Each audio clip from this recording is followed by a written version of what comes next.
Veliki pozdrav, dragi prijatelji, dobrodošli u novi Wake Up podcast. Večeras imam veliku čast i zadovoljstvo da razgovaram sa teolozima Lunetom Ranđelovićem i Zoranom Stanovićem.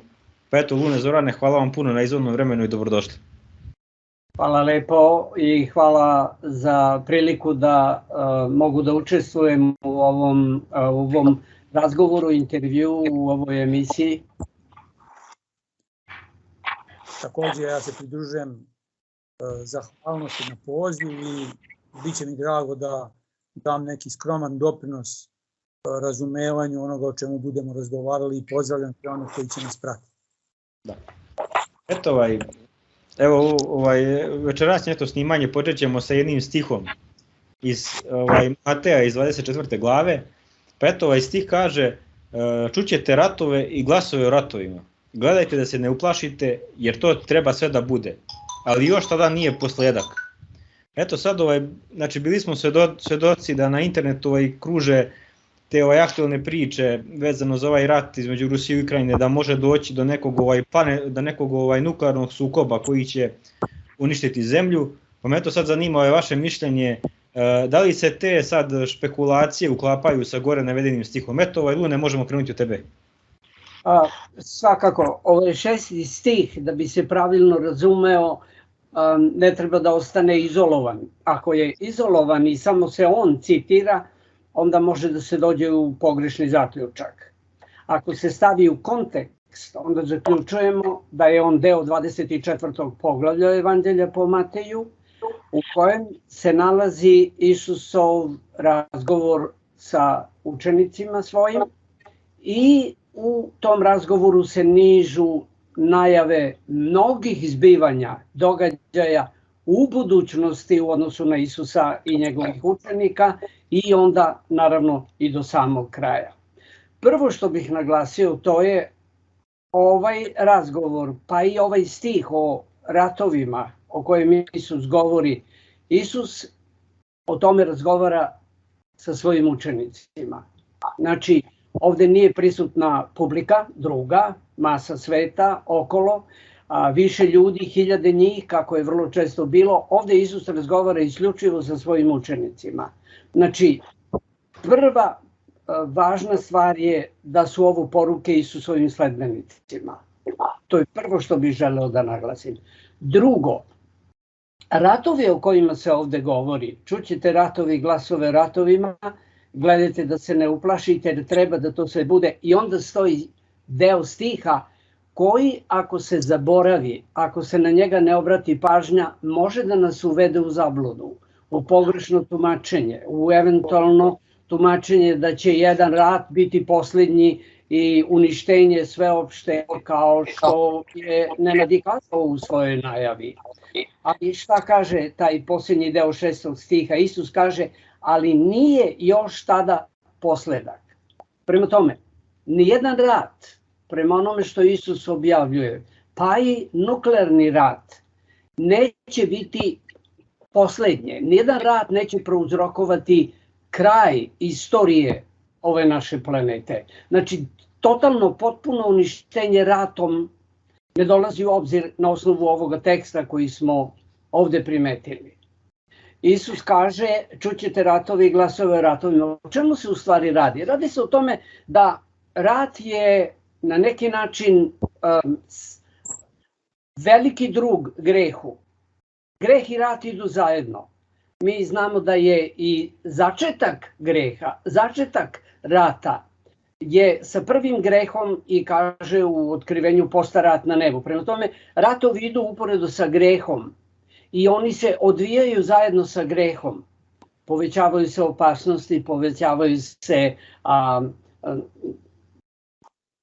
teška naoružanja, ubojna oružja. Znači, ide to u nekakvom penjanju kada je reč o ratovima.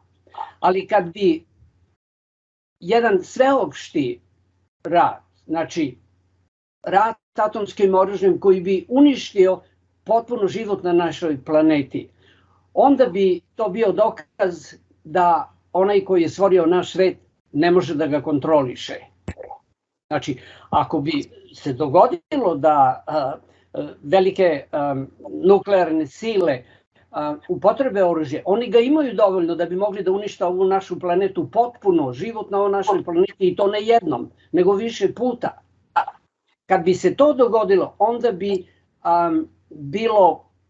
bio zaključak da je Bog ispustio kontrolu nad planetom koju je stvorio. Ako ju je stvorio, on verovatno da drži nju, sigurno da drži nju i njenu sudbinu u svojim rukama. Prema tome, na osnovu ovog stiha i 6. stiha zaključujemo da je ratova bilo, da ih ima, kao što je trenutno taj rat strašni, između Rusije i Ukrajine, i da će ratova biti. Znači, prema onome što Isus kaže, ratovi će se odvijati, ratovi su i u budućnosti. I imamo, recimo, 7. stih, sledeći stih, koji Isus kaže, jer će ustati narod na narod i carstvo na carstvo. Znači, ratovi se predviđaju i u budućnosti. Ratova će biti sve do kraja, zato što ima greha. Svaki rat nastaje iz pobuda koje nisu poštene, koje nisu pravedne i koje nisu božanske. Znači, Bog ne stoji iza ratova. Sotona stoji iza ratova. I ljudi koji ne slede ono što Bog kaže. Prema tome, ratovi idu uporedo sa grehom, ali Biblija jasno kaže, Isus kaže, to nije posledak. Prema tome, neki sveopšti rat koji bi značio posledak, koji bi završio život na ovoj našoj planeti, nije biblijski. Biblija to apsolutno ne predviđa. Mi znamo da Bog i Isus ovde u 24. poglavlju posle jednog znaka kaže i tada će biti kraj, i tada će biti posledak. A to je, evanđelje će se propovedati, to je 14. stih, jel? I propovedit će se ovo evanđelje o carstvu po svemu svetu za svedočanstvo svim narodima i tada će biti kraj, tada će biti posledak. Prema tome, ako će propovedanje evanđelja biti posljednji znak koji će se ispuniti na ovoj našoj planeti, a to je propovedanje evanđelja, onda sveopšti uništavajući nuklearni rat ne dolazi u obzir. Znači, na osnovu 14. stiha zaključujemo da će propovedanje evanđelja trajati i biti obavljeno sve do kraja. Propovedanje evanđelja do kraja i sveopšte uništenje nuklearnim ratom ne idu zajedno.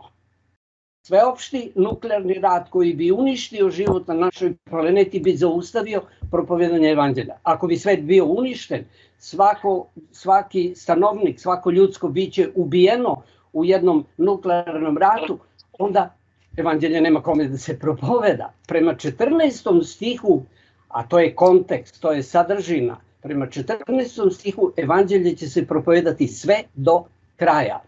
Ratova će biti. Ja ne negiram ni mogućnost da neki nuklearni, aktiviranje nuklearnog nekog oružja u manjem obimu može da bude. I to ide u paketu sa ratom. Ali sveopšte uništenje ove naše planete nuklearnim ratom se ne slaže sa 24. poglavljem evanđelja po Mateju i ne slaže se sa celom Biblijom na kraju krajeva. Biblija jasno govori, naročito u poslednjoj knjizi Biblije, da Bog drži događaje pod svojom kontrolom. Znači, svršetak, čišćenje ove naše planete od greha će biti u Božjim rukama, ne u rukama jednog vladara, jedne svetske sile koja raspolaže sa atomskim oružjem. Ako bi se to dogodilo, to bi značilo da je čovek preuzeo iz Božje ruke upravljanje, kontrolu i odlučivanje o sudbini ove naše planete. Eto, Zorane, šta vi imate da kažete na ovaj stih, kako vi to doživljavate? Ja bih se samo osvrnuo na ono što je Isus dao kao savjet kada govori, kada čujemo ratove i glasove o ratovima. On kaže, gledajte da se ne uplašite. Svakako kad mi čujemo da se vodi negde rat, to stvara strah, to je prirodno. Međutim, lep je i ovaj kontekst koji je kolega Lune naglasio u 14. stihu, da će još jedna vest biti čujna za sve, a to je vest o Božjem carstvu koje je kao radosna vest će doći. I kad ljudi čuju tu vest o carstvu koje dolazi, to neutrališe, uklanja strah, daje nadu za budućnost. Ima još puno toga što je Isus progovorio u toj posljednjoj sedmici i u kontekstu je ovoga što je zapisano u Evanđelju po Mateju 24, a gde on govori da se ne plašimo. Evanđelista Jovan je to opisao u 14. glavi. Isti je kontekst vezan za carstvo nebesko koje treba da dođe. Isus tu kaže da se ne plaši srce vaše. I onda im spominje svojim učenicima i kaže verujte Boga i mene verujte. I onda im opisuje da će on otići da pripravi mesto i kada pripravi mesto opet će doći. Tako da je važno i kada čujemo ove glasove koji dolaze i koji nam govore o tome kako funkcioniše ovo zemaljsko carstvo, da isto tako poslušamo i ovaj savjet koji Isus dao da veću pažnju usmerimo na ono što dolazi. A to što dolazi je mnogo bolje i daje jednu sigurniju perspektivu budućnosti. I što je važno, neutrališe i uklanja onaj strah kada čujemo ove vesti o onome što karakteriše ovo zemaljsko carstvo koje svakako dolazi svome kraju. Ali je bitno ono što dolazi i to je vrlo značajan naglasak koji meni puno lično znači. Da. Eto sad Ja bih samo, Nenade, ja bih ovdje dodao samo još jednu misao koja mislim da je misao o radosnoj vesti propovedanja evanđelja. To je očigledno da je Božji cilj da se što više ljudi spasi. Božji cilj originalni je da se svi spasu. Prema tome, čemu će se Bog posvetiti od sada pa do kraja propovedanja evanđelja? Znači, uništenje je ono što je greh doneo. To je nešto čemu se Bog ne raduje. I on pokušava u uslovima greha i ratova, Bog pokušava da izvuče što je više moguće spasene, da ih bude što više. I on kaže da će se evanđelje propovedati do kraja. Do posljednjeg trenutka će biti propovedanje evanđelja. To znači da će biti ratova, ali Božji cilj nije rat. Božji cilj nije uništenje. Bogu nisu potrebne nuklearne bombe da bi završio istoriju greha na ovoj našoj planeti. Bog želi da se što više ljudi spasi i zato će se on skoncentrisati na propovedanje evanđelja i to će biti njegova posljednja završna aktivnost za spasenje, a ne za uništenje čoveka. Da, znači to otprilike znači da će svaki stanovnik na planeti Zemlji u tom trenutku imati dovoljno svetla da donese odluku. Upravo tako. Upravo tako, da.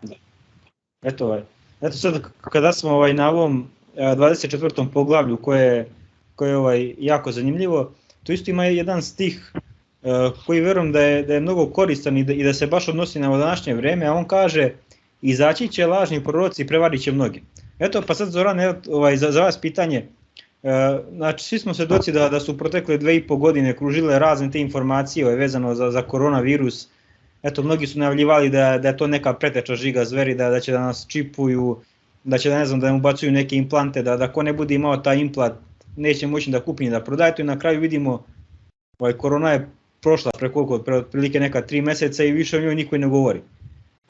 Pa eto, šta vi kao teolog možete reći po tom pitanju, da li možemo naučiti nešto iz cele te situacije, na primjer i koliko je poguban bio takav narativ u narodu? Svakako da iz svega može čovjek da izvuče korisnu pouku i kad ovdje Isus isto spominje da će biti razni vidovi prevare. On kaže da će se pojaviti lažni hristoci koji će govoriti da su oni te mesije. Biće i lažni proroka koji će donositi razna proročanstva koja će u nekom smislu mogu i da budu kombinacija onoga što je deo biblijskog proroštva, ali da to bude primenjeno na nešto što Biblija ne primenjuje. Konkretno ovo što je bio deo pitanja, da niko ne može ni da kupi ni da proda, je deo kojeg nalazimo u Otkrivenju u 13. poglavlju. Kontekst te poruke, to je 17. stih 13. poglavlja, koji kaže da niko ne može ni kupiti ni prodati, osim ko ima žig ili ime zveri i broj imena njezina. Prethodno 16. i 15. stih govori ko će dobiti žig. I kontekst je, kada čitamo kraj 15. stiha, koji se god poklone ikoni zveri. Naglasak je ovde na tome da će neko pokušati skroz da imitira Boga i da će pod tom imitacijom pokušati da pozove i uputi poziv ljudima da se toj imitirajućoj slici ljudi poklone, da je obožavaju. Kao znak obeležja pripadnosti toj sili, 16. stih kaže i učini sve male i velike, bogate i siromašne, slobodne i robove, te im dade žig na desnoj ruci njihovoj ili na čelima njihovoj. Znači ovde, kada se govori o ovom obeležju pripadnosti, on se daje na čelo, što znači da će neki iz ubeđenja to učiniti i da će obožavati ovu imitirajuću silu. S druge strane, neki će znati da je to prevara, ali iz pritiska i straha to će učiniti i ovde kaže da će primiti taj žig na desnoj svojoj ruci. Ovo što je ovde dato, znači treba pogledati malo i u širi kontekst koji podrazumeva 12. do 14. poglavlje. Jer tu je 8 puta se ponavlja misao pokloniti se. U 14. glavi u 7. stihu je poziv da se ljudi poklone onome koji je stvorio nebo i zemlju, more i izvore vodene, i da se poklone onome čiji čas suda je došao. Kroz ova dva obeležja na neki način podrazumeva se sve ono što je Bog činio od stvaranja do konačno uspostavljanja njegovog carstva. I ljudi će se opredeljivati i na ova dva poziva da se poklone i da obožavaju Boga i da to učine prema sili koja pokušava da imitira Boga. Kada gledamo znači ovaj kontekst i ovu misao da će ova sila koja želi da nametne žig i koja želi da bude obožavana, nametnuti i to da niko ne može da kupi ni da proda ko nema obeležje pripadnosti toj sili, a nema ga zato što se njoj nije poklonio. Tako da je to povezano sa odlukom kome ćemo se pokloniti. Jer to je u srcu otkrivenja glavno pitanje koje je postavljeno. I kada gledamo recimo odluku što se tiče odnosa prema koronavirusu i ponuđenoj vakcini koja treba da neku zaštitu od tog virusa. Znači to je vezano za neku odluku koju su ljudi donosili, a koja je pitanje shvatanja zdravlja. Znači neki koji su primili vakcinu, oni su to učinili iz ubeđenja da će i to najbolje sačuvati u datoj situaciji. Drugi koji to nisu učinili, oni su isto to učinili zbog toga što su smatrali da je to najbolje za njihovo zdravlje. Ali nije bilo povezano sa poklanjanjem i obožavanjem nekoga. Gospod Isus Hristos isto kada je bio u pustinji kušanja, jedno od 3 kušanja koje je imao jeste da se pokloni Sotoni koji je došao i koji je Isusu rekao padni i pokloni mi se i daću ti sve. Isus je mu odgovorio na to iskušenje, Bogu se pokloni i njemu jedinom služi. I ta Isusova odluka i to iskušenje kroz koje Isus prošao, na određeni način svako od nas će se suočiti. Kada to pitanje dođe na dnevni red, onda ovaj tekst treba razumevati u odnosu prema toj odluci koju treba da donesemo. Ali smatram da ovo što je bilo vezano za ovu aktuelnost koja je iza nas trenutno, nije bio akcenat na ovom pitanju. Kome ćemo se poklanjati, koga ćemo obožavati, koga ćemo izabrati za svoga gospodara.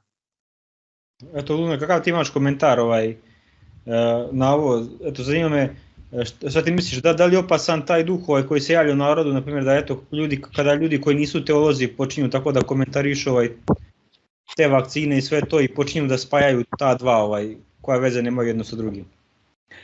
Kao puno podrška onome što je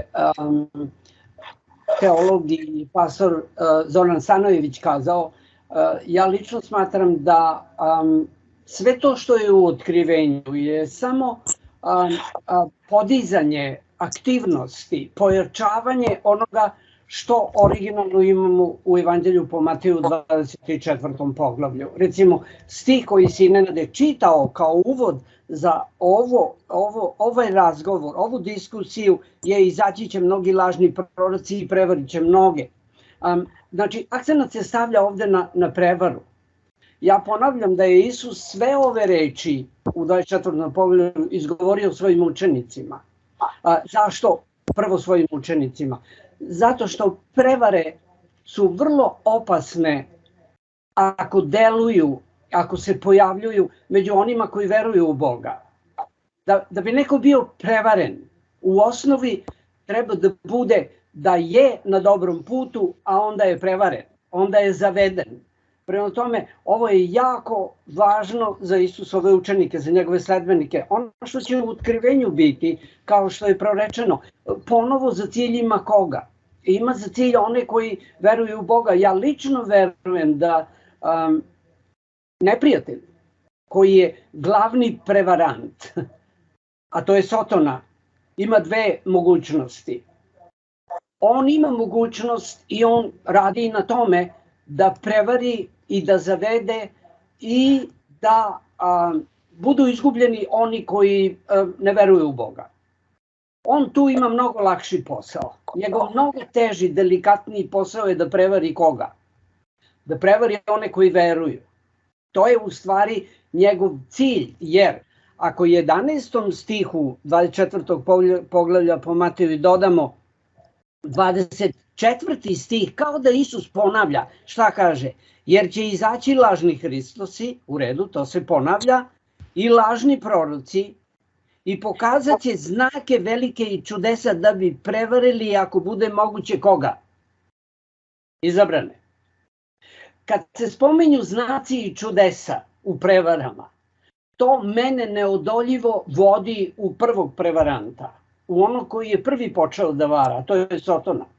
Lažni proroci i lažni Hristosi nemaju silu da čine znake i čudesa, dok im tu silu ne da onaj koji stoji iza toga. Znači, Sotona ima moć da čini čudesa, Biblija vrlo jasno o tome govori sve do otkrivenja i u otkrivenju, ali u svakom slučaju ta prevara je u stvari, mogu da kažem, glavna aktivnost Sotone, Božjeg neprijatelja.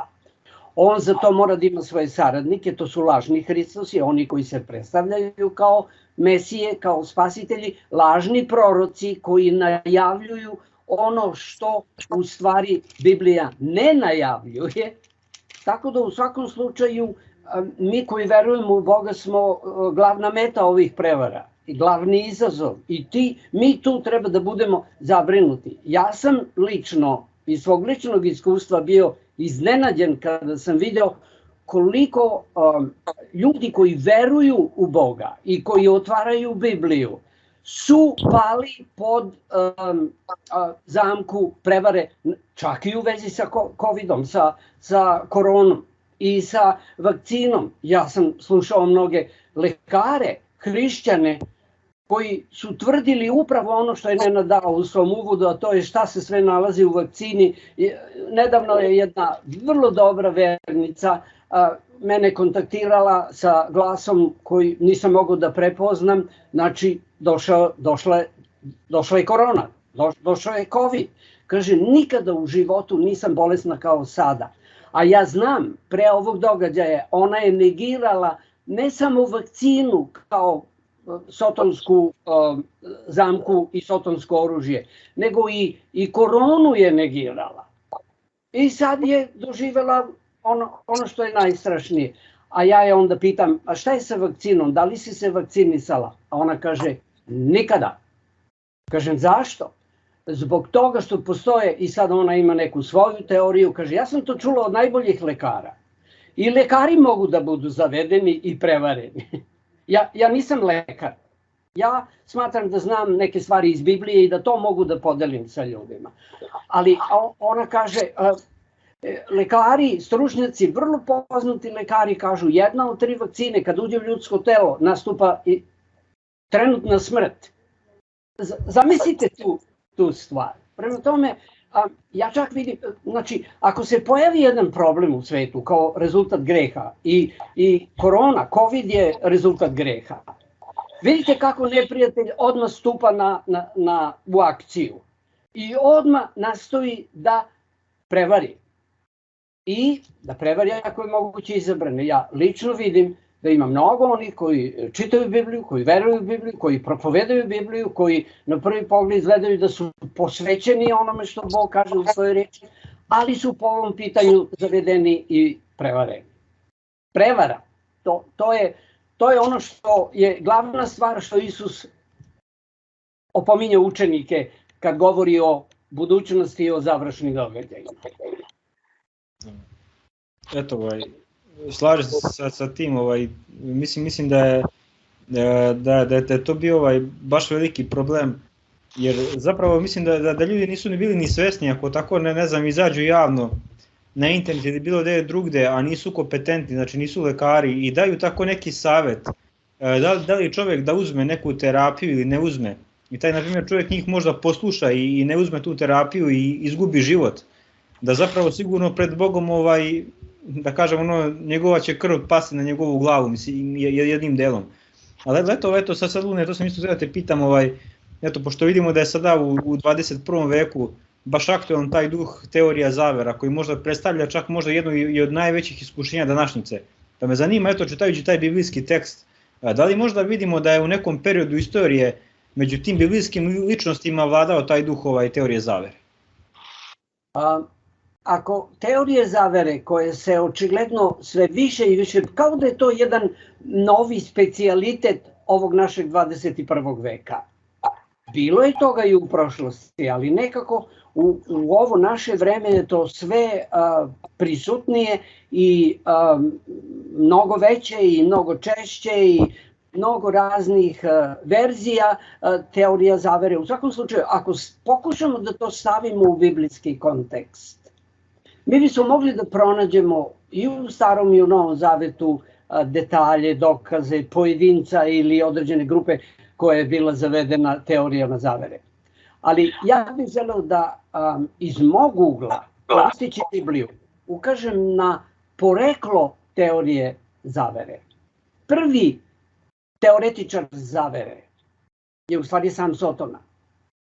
I on je započeo tu strategiju varanja i teorija zavere. Kad je zavera u pitanju i teorija zavere, u osnovi, u suštini je u stvari ono što nije apsolutno dokazano i čime se ljudi pokušavaju zavesti sa onoga što je pravo. Teorija zavere u sebi sadrži prevaru. Sotona je prvi teoretičar zavere. U Bibliji na prvim stranicama vidimo da on našim praroditeljima, Adamu i Evi, objavljuje jednu vrlo delikatnu, vrlo suptilnu teoriju zavere. On kaže, Bog je kazao da ne jedete sa drveta poznanja dobra i zla. Ali šta kaže Sotona?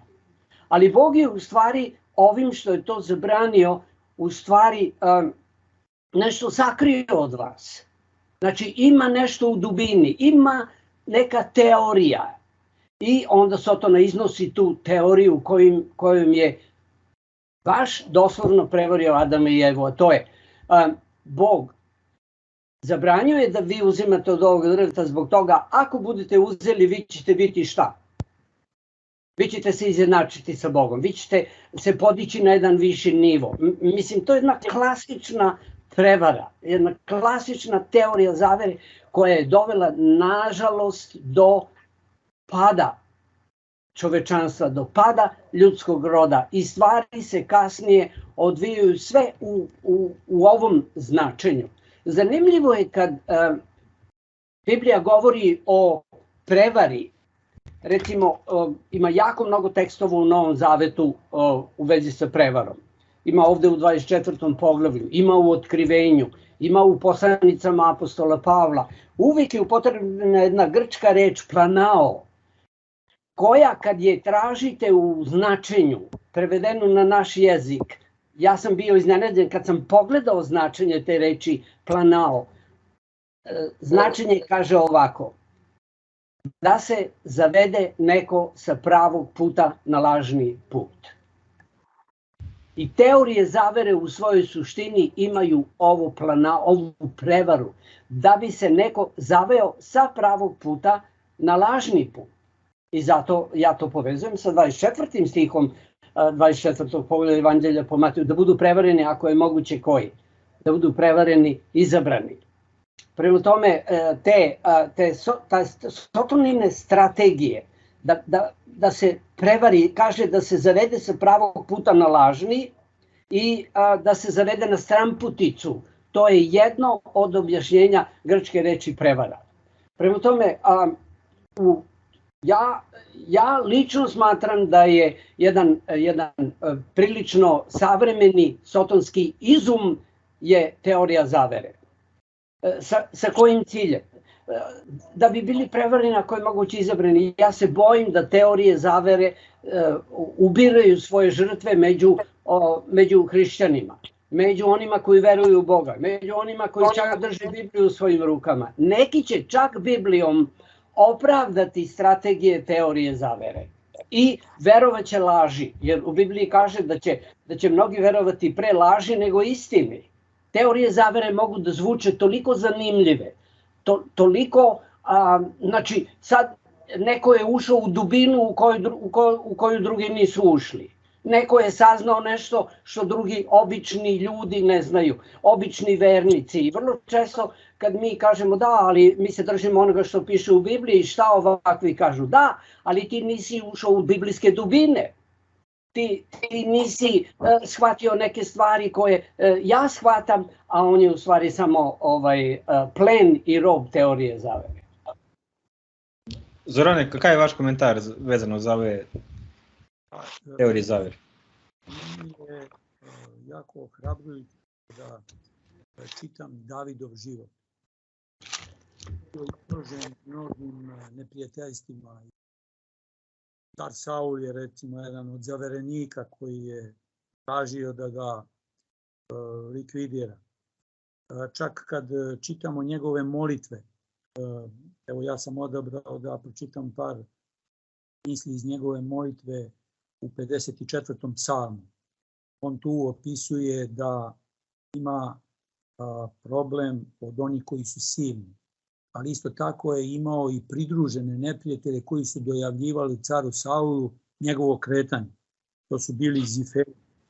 I on, evo čitao ću ovdje od 2. stiha 54. psalma, kaže: Bože, usliši molitvu moju i čuj reči usta moje.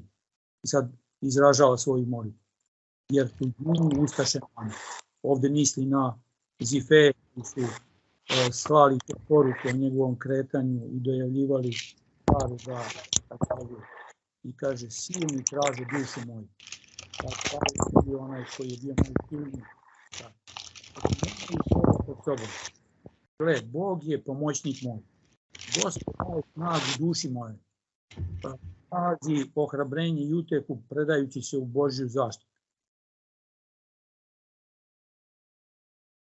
Obratit će, kaže, zlo na neprijatelje moje. Istinu tvojom istrebit će. 7. stih kaže: jer me izbavljaš od svake nevolje i na neprijatelje moje bez straha gleda oko moje. To je njegovo iskustvo. Recimo kad on opisuje svoje iskustvo u 56. psalmu. Ono u početku govori, obraća se Bogu i kaže: smiluj se na me, Bože, jer čovek hoće da me proguta. Neprijatelj me svaki dan pritešnjuje. Neprijatelji moji svaki dan traže da me progutaju i napadaju na me oholo. I onda kaže u 3. stihu: kad me je strah. Svakako nije lako kad čovjek se suočava sa neprijateljstvom. On kaže: ja sam tebe uzdam. A onda 9. stih kaže: neprijatelji moji ustupaju natrag kada tebe prizivam. I potom znam da je Bog sa mnom. Vrlo je važno imati tu, da čovjek pod pritiskom zla i osjeća da nešto zlo se čini oko njega, onda je dobro da se preda u Božje ruke, kao što je to radio David. I on je tu nalazio mir.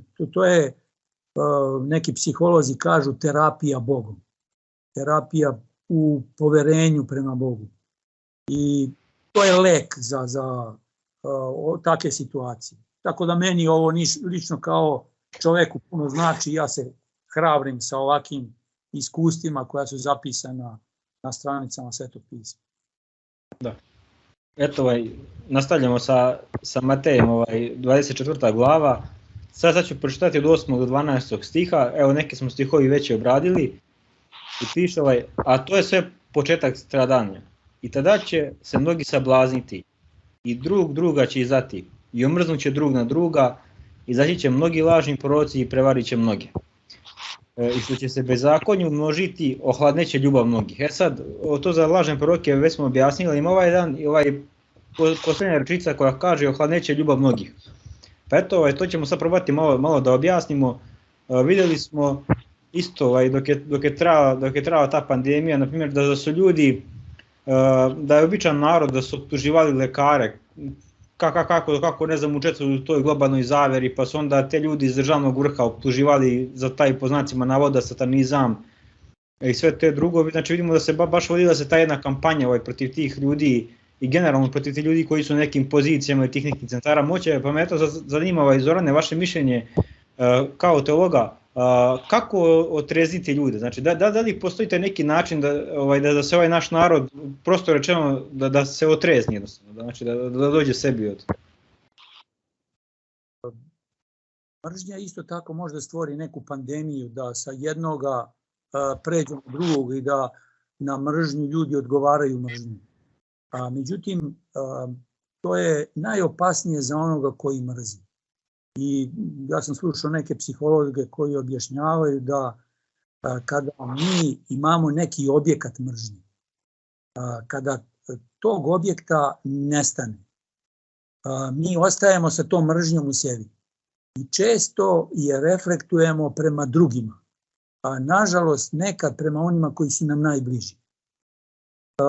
Ono što smatram da je najbolji lek protiv toga, pročitao sam u knjizi Velika borba od autora Ellen White. I ona tu jako lepo opisuje kako je Isus odgovarao na zla drugih i na njihovu mržnju. I kaže, citiram, to je iz 1. poglavlja Velike borbe. Iako su mu, mislim na Isusa, uzvratili zlo za dobro, mržnju za ljubav, ipak je on nepokolebljivo nastavljao svoju misiju milosti. Nikada nije odbio one koji su tražili njegovu milost. Iako je sam bio putnik bez doma i njegov svakodnevni život beda i oskudica. On je živeo da bi činio dobro, da bi olakšao bedu nevjernika, moleći ljude da prime dar njegovog života. I sada koristi jednu sliku i kaže: valovi milosti koji su se odbijali od upornih srca. Znači, kao da Hristovo delovanje je bilo delovanje kao morskih valova koji su dopirali do srca kojima je bila potrebna ta dobrota koju Isus nosi u sebi. Ali ona kaže ovde, odbijali su se od upornih srca. Ta dobrota zna nekad da naiđe na tvrdo srce koje odbija da to prihvati. Međutim, nastavlja i kruniše ovo razmišljanje i kaže: ti valovi su se vraćali od Isusa u obliku jače, saosećajnije i još veće ljubavi. I mene ovo dira duboko u srce. Ja sam isto tako u svom životu doživio koliko je ljubav i dobrota Hristova moćna i jača od mržnje. I smatram da ono što nas uče i evanđelja i iznad svega Isusov primjer, da uvek na mržnju drugih treba odgovoriti ljubavlju. Jer ljubav je sila koja jedino može da pobedi i silu mržnje. Nedavno setio sam se jedne misli koja upoređuje mržnju i ljubav kao led i oganj.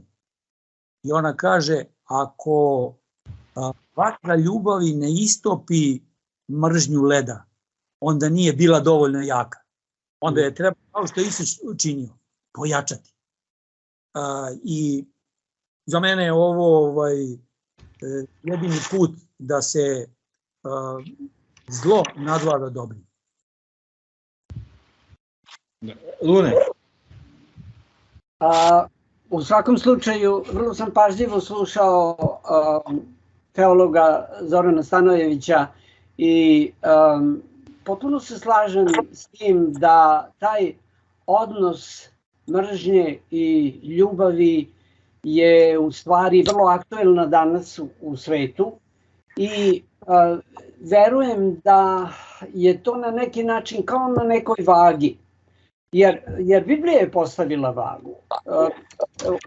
U tekstu koji smo čuli u 24. poglavlju, to je baš 12. stih, i što će se bezakonje umnožiti, a ohladneće ljubav mnogih. Znači, Biblija je postavila tu vagu.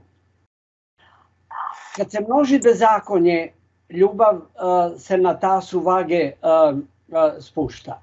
Vrednosti se menjaju. I što će se bezakonje umnožiti? Recimo, da se vratimo na rat.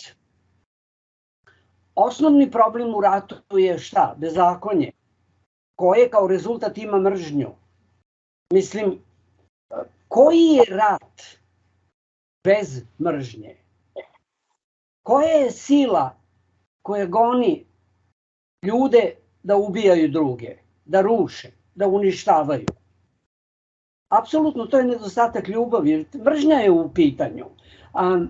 S druge strane, ni jedan koji je započeo rat nije kazao rat nije u redu i ono što ja radim nije u redu, ali eto šta mogu ja radim, to je jače od mene. Vi nećete to čuti. Vi ćete od onih koji započinju ratove, koji vode ratove, uvek čuti opravdanje. Ja vodim ovaj rat, ali ovaj rat ima razloga. Ja ovim ratom želim da postignem nešto. Ljudi čak idu tako daleko u toj svojoj prevari da kažu da ratom ćemo postići dobro. I recimo ima mnogo strategije danas u svetu da neke sile ratom nameću demokratiju. I gde god nema demokratije, mi ćemo započeti rad da bismo uveli demokratiju. Ja hodam sad po jednoj vrlo tankoj liniji da se čuvam, da ne idem u politiku. Ali na neki način to je aktuelno, to je apsolutno prisutno. Prema tome, na toj vagi, recimo, kolega Zoran je to vrlo lepo objasnio, ja bi to samo podupro. Sve što više ljubavi ima u životu Isusove dece, sve će više biti praštanja i taj strašni, smrtonosni ciklus ubijanja i osvete. Mislim, mnogi ratovi se vode kao razračunavanje sa nečim što je bilo u prošlosti. U prošlosti oni su nama učinili to i to. Sad ćemo mi njima da učinimo ovo i ovo. I to je jedan pakleni ciklus uzroka i posljedice u negativnom smislu. Ko to može da zaustavi? To može da zaustavi pravo Isusovo dete koje će oprostiti i koje će ljubavlju svojom zaustaviti taj pakleni ciklus osvete. Zato Isus išao toliko daleko da je kazao da će njegovi sledbenici voleti i svoje neprijatelje. Toga nema bez Hrista. Toga nema danas u ovom ratu strašnom koji se vodi. Toga nije bilo ni u jednom ratu u prošlosti i toga neće biti ni u jednom ratu u budućnosti. Prema tome, ono što ja podupirem svim srcem, a to je u suštini duboko u ljudskom srcu se nalazi razlog za problem, razlog za mržnju i ljubav je apsolutno jedini protiv otrov.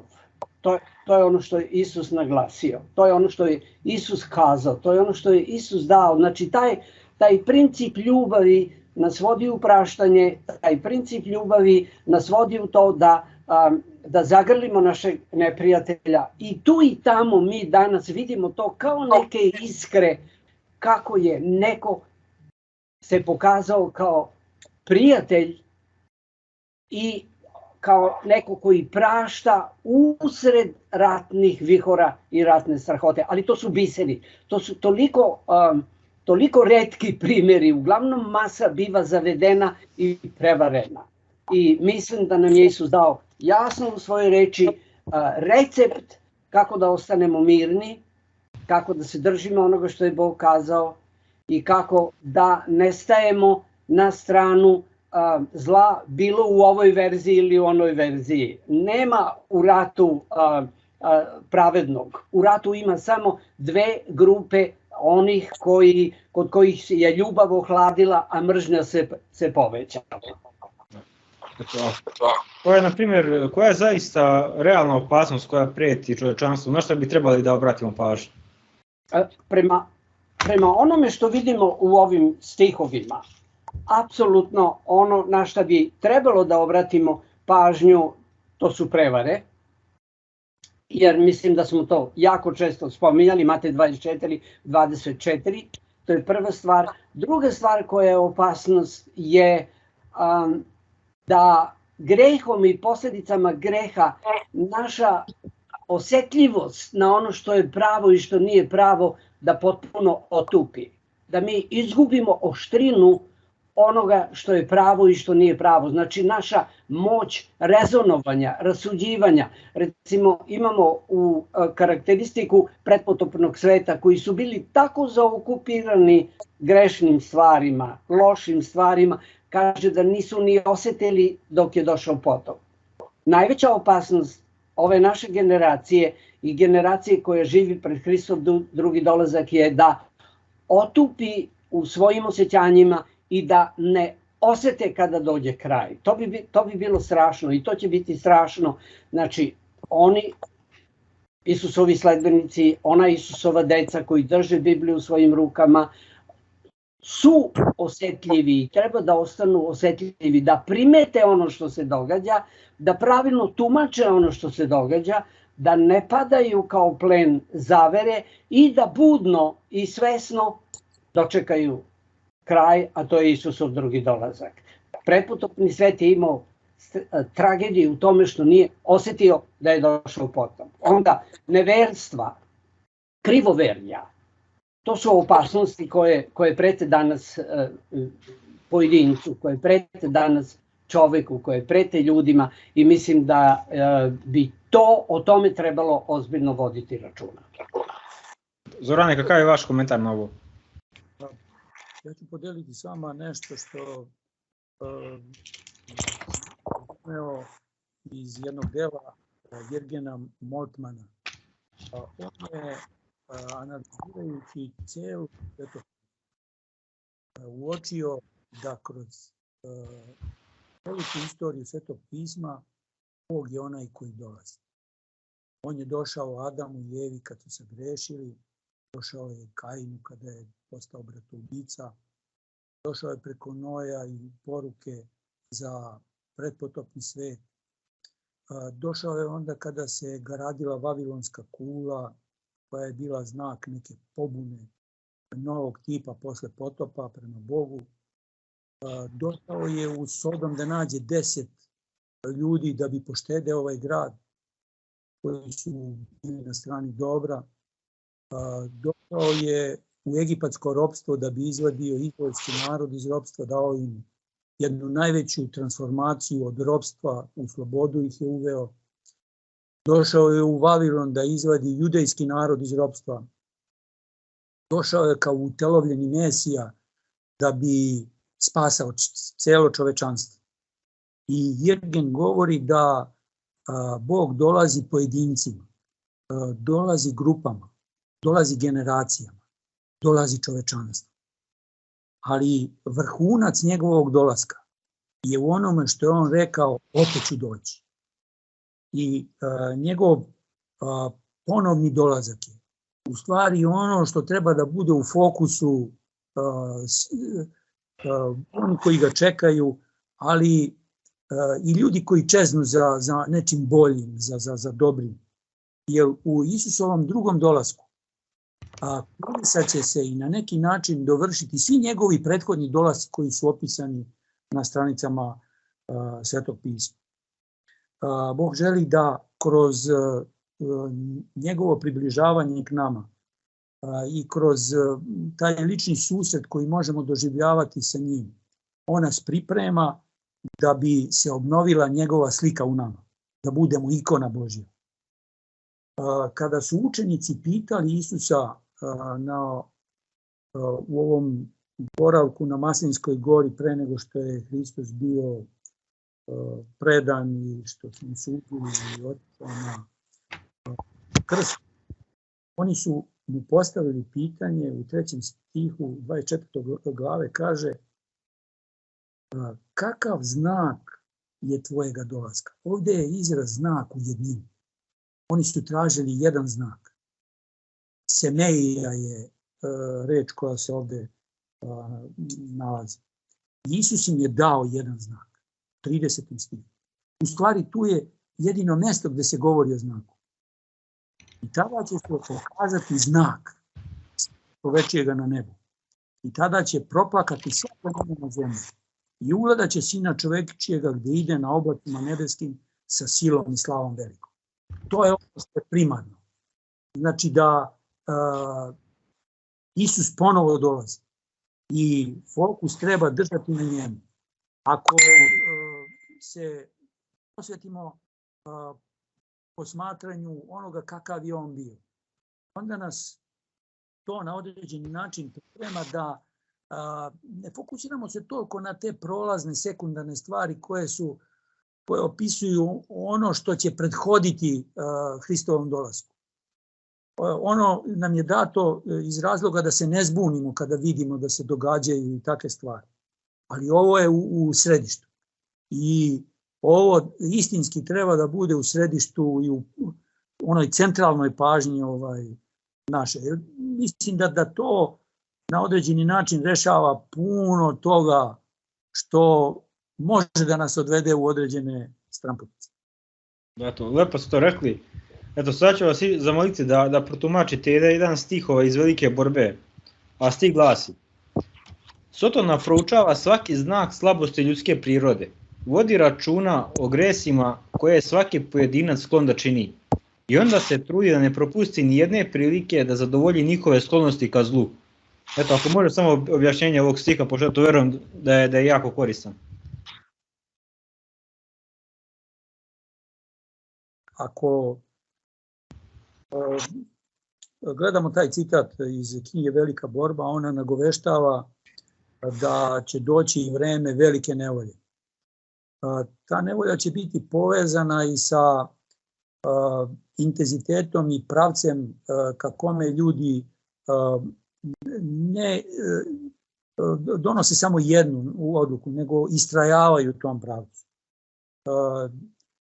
Tu je posebno data kroz Evanđelje po Mateju 24. poglavlje, ali kroz knjigu Velika borba naglasak da ono što se događalo kada je 70. godine Jerusalim bio razoren i kad su doživjeli tu mrzost opustošenja. To je bila velika nevolja kroz koju su oni prolazili. I na neki način taj događaj koji se odigra u istoriji predstavlja jednu sliku onoga što će se dogoditi slično na kraju. U čemu će biti sličnost? Ja bih odabrao ovde samo jedan kratak citat da pročitam koji je vezan za taj period opsade i svega onoga što se događalo, ali i sam vrhunac u tome. Taj deo spominje jedan detalj da je Josip Flavije, koji je bio Izraelac. On je bio očevidac onoga što se događalo sa Jerusalimom. Rimljani koji su držali Jerusalim pod opsadom, poslali su ga da posedi, da utiče pozitivno, da ljudi shvate svoju situaciju, jer je to bilo neko krajnje stanje u kojem su mogli još da naprave zaokret. I evo tog citata. Josif Flavije, njihov sunarodnik, uputio im je najrečitiju poruku na predaju, da bi spasili sebe, grad i sveto mesto. Ali na ove reči odgovorili su sa gorkim kletvama. Strelama su obasuli poslednjeg ljudskog posrednika koji je došao pred njih da ih moli. Jevreji su odbacili poziv Sina Božijeg pre toga i sada svi pozivi i molbe učinili su ih još upornijima i odlučili su da se usprotive do kraja. Znači, uporni su bili, odbijali su svaki poziv da naprave zaokret, da prihvate, da na jedan način spasu i sebe, spasu grad, spasu sveto mesto koje su izuzetno cenili.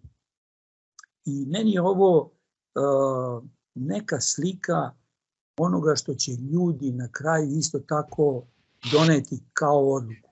Istrajat ćemo u svojoj pobuni do kraja.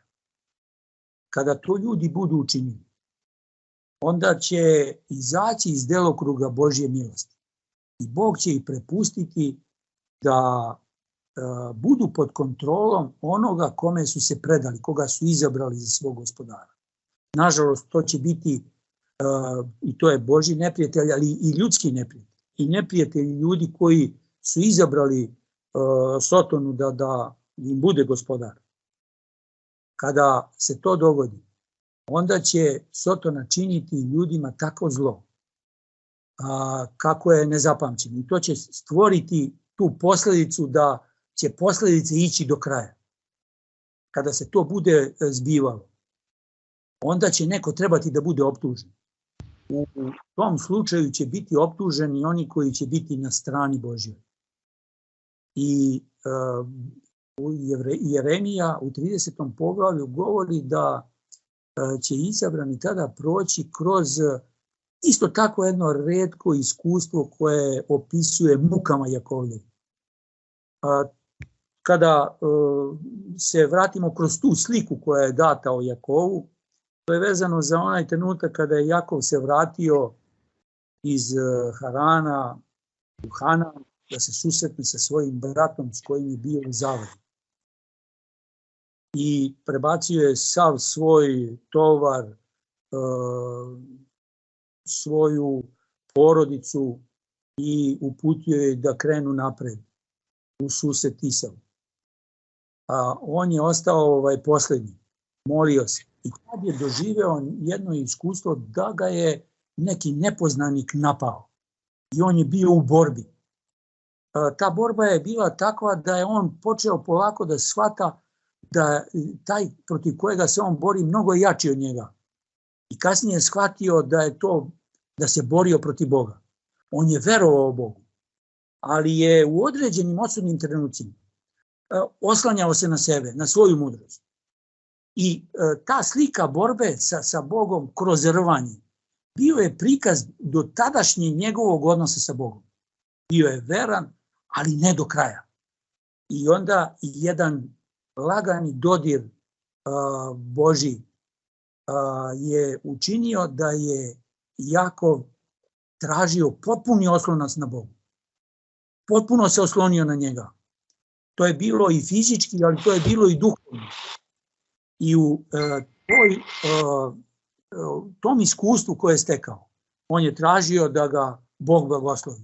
I Boga je blagoslovio. On je doživeo tu i promenu svog identiteta. Dobio je novo ime. Dobio je ime da je Izrael, da je Božji borac.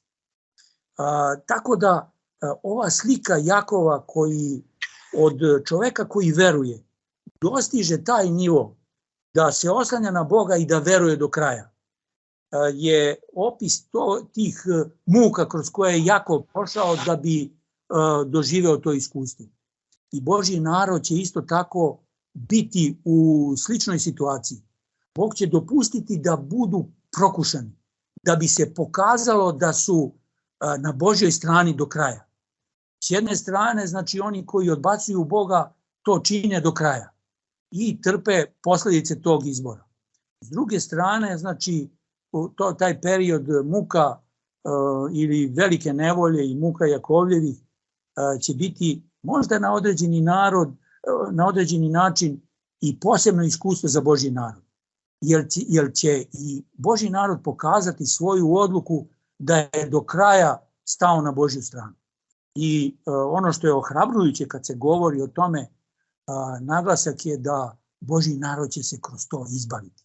Izaći kao pobednik. I to je ohrabrujuće. Evo, u tom kontekstu sam ja video ovu poruku koju si ti spomenuo iz knjige Velike borbe, a koja isto tako ima svoju vezu sa opisom velike nevolje i u knjizi proroka Danila u 12. poglavlju i ovde u Isusovom tom govoru o budućnosti u 24. poglavlju. Ranđelja pomaže. Lune? Ja bih se vratio na tu prvu rečenicu koju si ti citao, ona je nekako privukla moju pažnju. Sotona proučava svaki znak slabosti ljudske prirode. Ovo je vrlo biblijski i autor je apsolutno u skladu sa onim što Biblija uči. A poruka za mene, na neki način ja bih video jednu praktičnu primjenu za mene i za svakoga od nas koji učestvujemo u ovom razgovoru, ali i za sve koji će nas slušati, a to je, svako od nas ima svoje slabe strane. To je posljedica greha koji je prisutan i u našem životu, u našem umu, koji nasleđujemo genetski, sklonosti i sve to. Znači, prva stvar koju ja treba da budem svestan, to je da ja imam svoje slabe strane. Druga stvar je da će me neprijatelj upravo čekati tu gde su moje slabe strane. On zna moje jake strane i tu samo gubi vreme. Sedi i čeka, a nema šansi. Ali šanse su njegove gde su moje slabe strane. Ono što je za mene poruka, to je iz ovog teksta i iz Biblije, a to je reč koju Isus upućuje svojoj deci i koju cela Biblija upućuje, to je stražite. Meni se dopada jedan drugi citat koji kaže ovako, nadahnuti pisac Ellen White kaže, stražiti znači bditi na svojim slabim stranama. Prema tome, izazov za mene jeste da budem svestan svojih slabih strana i nije dovoljno samo da ih priznam. Jedan moj prijatelj tako diskutovali, na kraju on ode u politiku i kaže, politika je moja slaba strana. A ja mislim, ako si svestan da je politika tvoja slaba strana, onda tu postavi stražu. Tu očekuj neprijatelja, tu očekuj napad. I bditi na slabim stranama je izazov za nas. Ali to je na kraju krajeva rešenje koje Biblija kaže. U saradnji sa Bogom mi možemo osujetiti neprijatelja ako stražimo na našim slabim stranama, ako se molimo za te naše slabosti. Ne samo da ih priznamo, nego da vodimo računa o njima u saradnji sa Bogom. Evo, to bi bila moj osvrt na ovu zanimljivu rečenicu. Da. Eto, a po čemu je značajno u to vreme te velike muke Jakovljeve koje Ellen White opisuje u poglavlju Vreme velike nevolje?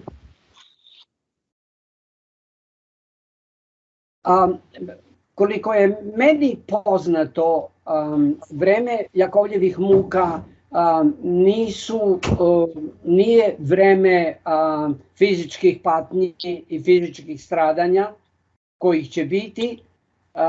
Vreme Jakovljevih muka je jedno izuzetno psihološko stanje, jedna izuzetna borba koju ljudsko biće koje vidi da dolazi kraj, ispunjuju se posljednji znaci, dolazi kraj, je svesno ove situacije, svesno je jednog ovakvog stanja i onda pokušava da analizira svoj život, da li je sve u skladu sa Bogom, da li je on raščistio, da li je on molio, da li je on dobio oproštenje, da li je on definitivno čist i spreman za kraj.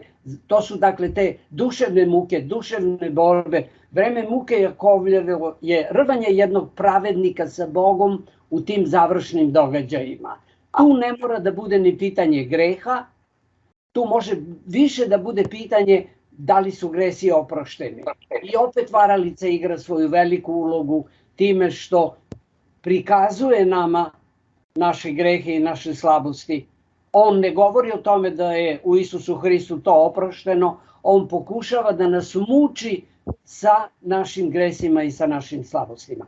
U vreme Jakovljevih muka će se voditi duševna borba u kojoj ljudi i žene, verna Božja deca treba definitivno da obezbede mir i da dožive ono o čemu govori apostol Pavle, a to je da kaže nikakva sad nema osuđenja onima koji su u Hristu Isusu. Prema tome, da li smo u Hristu, to je vrhunsko pitanje u vreme Jakovljevih muka. Zorane?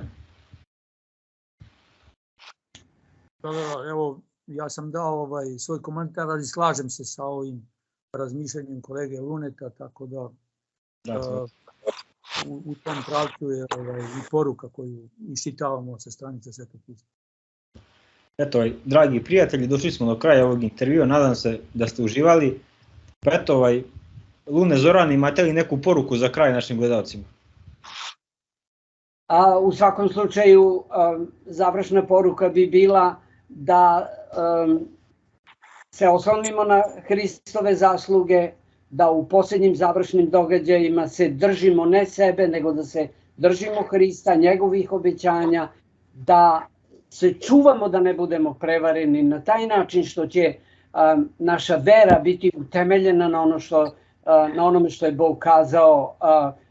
U pismu stoji, u pismu je napisano, to bi bila moja poruka. Znači, kad god vidimo neke sumnjive izjave, kad god vidimo mogućnost da je u pitanju teorija zablude, uvijek treba da se vratimo natrag Bibliji i da ozbiljno proučavamo ponovo uz molitvu i ja verujem da će nam u jednom trenutku Bog otkriti svetlost koju možda do tada nikada u Bibliji nismo videli.